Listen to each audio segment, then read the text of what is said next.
नमस्कार, स्वागत है आपका केबीसी न्यूज में। मैं हूं मोना। मधुबनी जिले के लदनिया थाना परिसर में थाना अध्यक्ष राजकिशोर की अध्यक्षता में चाइल्ड लाइन के साथ एक महत्वपूर्ण बैठक का आयोजन किया गया। इस बैठक में चौकीदार मौजूद थे। इस बैठक के दौरान चाइल्ड लाइन के सदस्य सविता देवी ने कहा कि 0 से 18 साल तक के बच्चों से संबंधित कोई भी समस्या नजर आए तो चाइल्ड लाइन के टोल फ्री नंबर 1098 पर अवश्य सूचित करें। जैसे कोई बच्चा भटक गया हो, घर से भाग गया हो, लावारिस अवस्था में पड़ा हुआ हो, अनाथ हो या फिर कुछ और, ऐसे बच्चों की सूचना आप अवश्य चाइल्ड लाइन के टोल फ्री नंबर पर दें। चाइल्ड लाइन के द्वारा जो प्रोग्राम किया गया है, कहाँ किया गया है?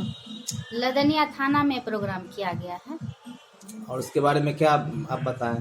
लदनिया थाना में हम लोग चाइल्ड लाइन की जागरूकता किए हैं।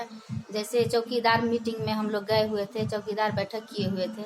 उसमें चाइल्ड लाइन के द्वारा गतिविधियों के विस्तार रूप से जानकारी दी गई, जिसमें बताया गया, जागरूक किया गया। चाइल्ड लाइन की सभी कार्यकर्ता उसमें थे और जानकारी दिया गया कि चाइल्ड लाइन के बारे में। चाइल्ड लाइन 0 से लेकर 18 वर्ष तक बच्चों के बीच संरक्षण प्रदान करने की काम करती है। उसके बाल संरक्षण इकाई जैसे बाल अधिकार को मजबूत करता है।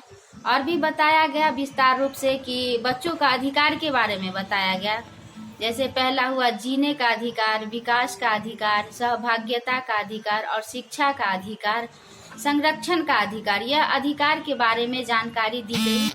साथ ही और टोल फ्री नंबर के बारे में भी जानकारी दी। अगर कोई बच्चा कहीं से भटक के आ गया हो, कोई बच्चा नवजात का शिशु कहीं फेंका हुआ मिले, कोई भटक के आ गया हो, कोई बाल तस्करी हो रहा हो, कहीं बाल विवाह हो रहा हो, यही सब कार्यक्रम की जानकारी दिया गया।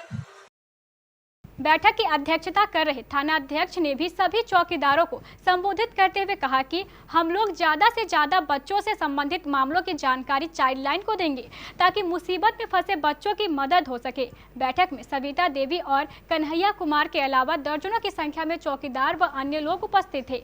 मधुबनी से संवाददाता संतोष कुमार शर्मा की रिपोर्ट।